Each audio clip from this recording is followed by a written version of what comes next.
Hello friends, welcome to Toy Cafe. I am your host, and in this video we have another little dollhouse kit.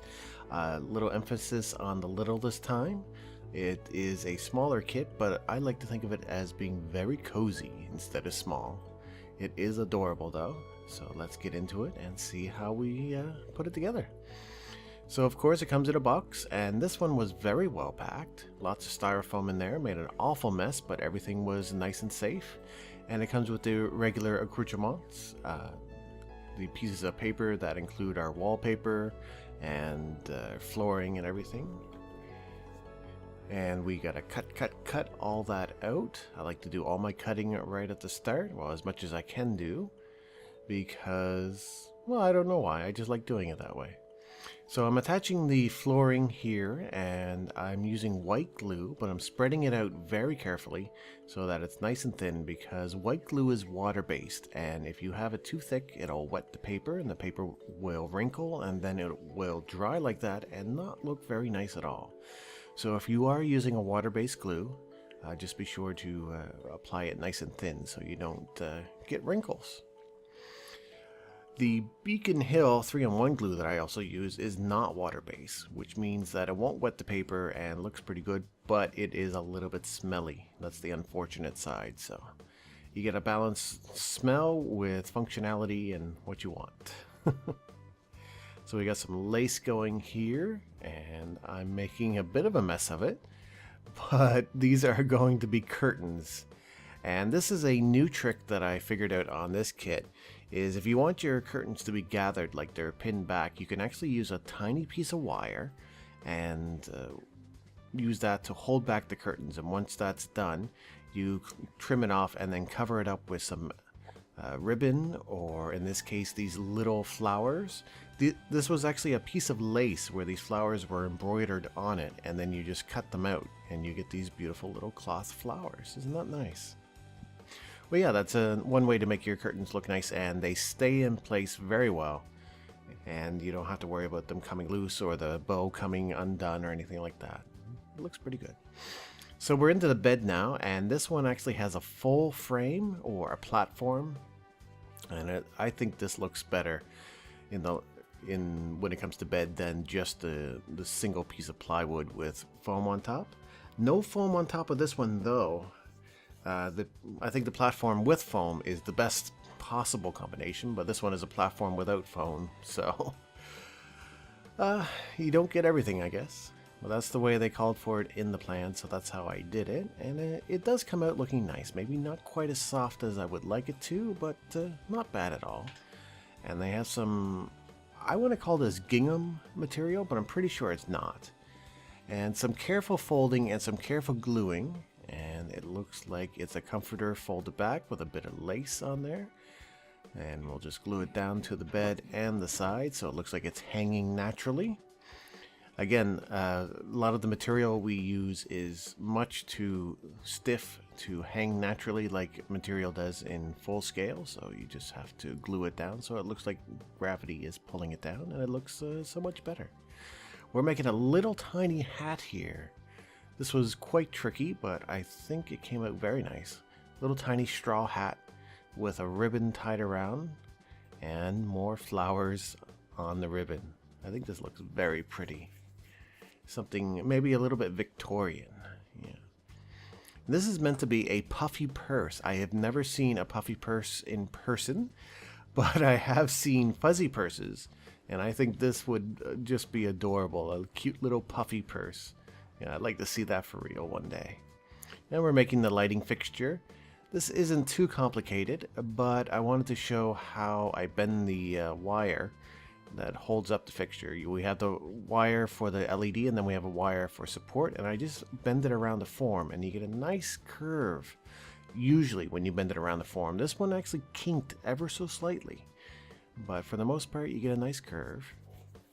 And here I am going a bit off script. The plans called for a much more mundane little lamp, but I kind of jazzed it up, came up with my own thing, and I used some of their design and some of my design. So the base with the beads here is me, and I'm running the LED wire and the support wire through the beads, which is a little bit tight.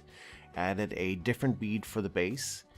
The lamp shade is still the same as their design, but I decided to dress it up with some silver rings on the top and bottom, just because I had the silver base for the lamp already.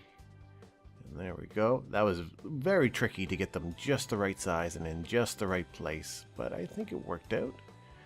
And there we go, put it together. It's just the rest of the room felt pretty fancy, and the lamp that they had in there really didn't match up with the rest of the room, so I just had to fancy up the lamp a little to make it match. A few potted plants here. The technique I like to use when doing potted plants is you get a nice long sprig in there, and then you trim it. You trim the bottom so it doesn't stick out, and then you trim the top so it's not too big. But honestly, I don't trim enough off the top because I like the idea that these plants are so alive and vibrant that they're just growing out of their own pots. This little mirror here, the stand is my design as well. They had a different stand. I didn't like it. I just came up with something out of metal. And there's a little cabinet in the room. I actually like this cabinet a lot because the details are etched right into the front there. Those aren't the individual pieces, and it gives you a real sense of depth and definition without having to complicate the build too much. And a few more beads for knobs, and a little bit of lace for a cover. I like this idea too of covering a cabinet with a lacy doily kind of thing. It really dresses it up, makes it look nice. Unfortunately, having those things in real life can get in the way if it's a work surface you use often, but if it's just a dresser that you put things on top of occasionally, it works out pretty nice. It really adds a nice touch. Something to think about with the decorating.